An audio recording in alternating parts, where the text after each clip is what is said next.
Welcome, ladies and gentlemen. Today we're going to take a look at the Stamina Templar. I will show you two-hander and the dual-wield setup so you kinda can compare where their DPS is. Just keep in mind we're on the PTS.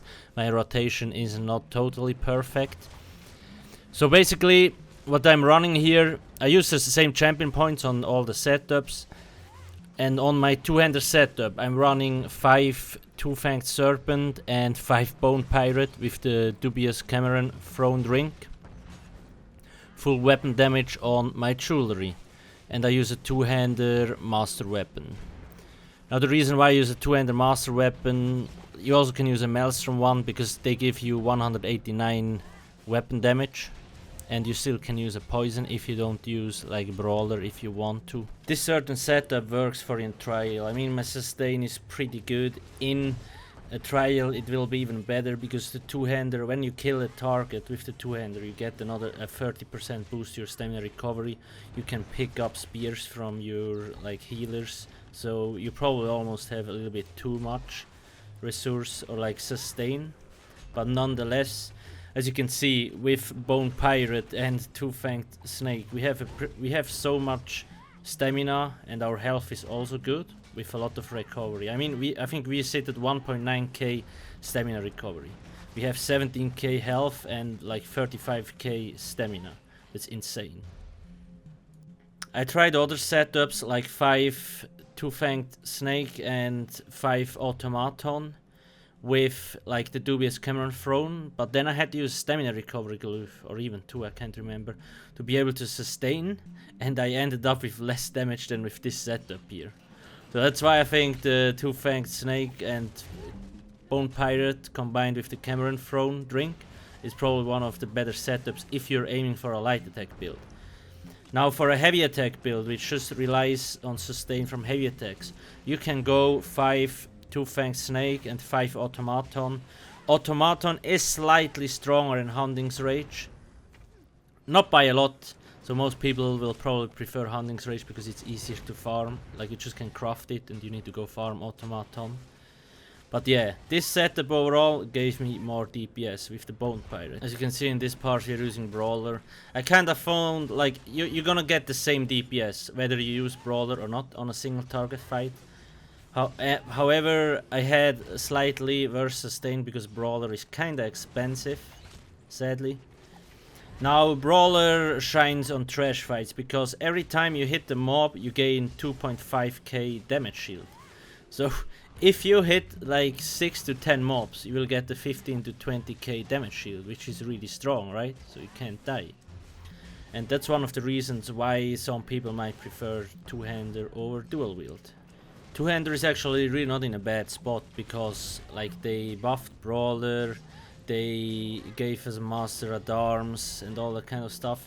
Now the only thing that is a problem still is because the reason why dual wield is still slightly stronger is because of how they can gear up. Dual wield has one more free set bonus, and they can use 2 weapon enchantments. They can use an infused weapon to buff Endless Hail on the back bar. Like they can use an infused dagger with a weapon damage enchantment because they only lose 2.5k armor penetration, which is easy like obtainable through the champion points now. And on the same time you can use a full monster set. On the two-hander setup you see I have 2 sets plus a master weapon. Dual wield 2 sets plus a full monster set. So you just overall have more like set bonuses. So what you kinda have to decide, dual wield deadly cloak, you get 25% AoE damage reduction in trials or dungeons I think.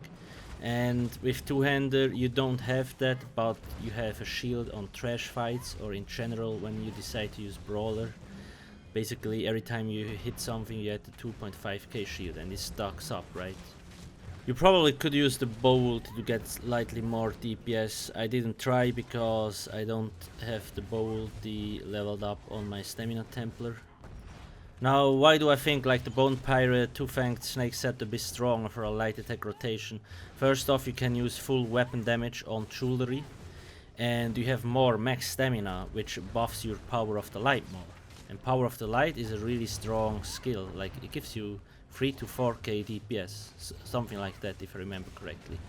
And it scales off max stamina, right? So if you have less stamina, you do less damage with it. Next thing you have to notice that I am a red guard, you see. Like, I still highly recommend being a red guard. I tried Orc, I tried Kashyyyk, I don't think it's worth it. You still will get better sustain and more overall damage with a red guard. Maybe that's just me because I'm used to play with red guards. Here I'm also trying Wrecking Blow instead of Biting Chaps, and it's more or less the same damage.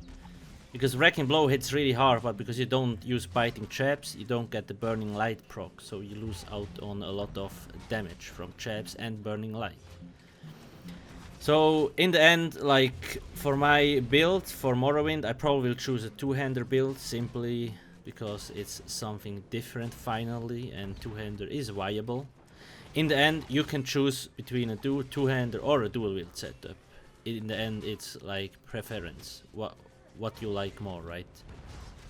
As you can see, I'm using like Executioner on all my two-hander setups. Probably in Trial, Reverse Slice the better choice because it gives a ton of splash damage. Also keep in mind, Forceful just has been buffed and you deal more splash damage now and hit more people. So no matter what, you will do more damage in a Trial. I will start releasing builds on my website tomorrow because I got a few already finished. So make sure to go check it out tomorrow, and don't forget to hit that sweet sexy subscribe button here on YouTube. Thank you for watching and have a nice day. Cheers.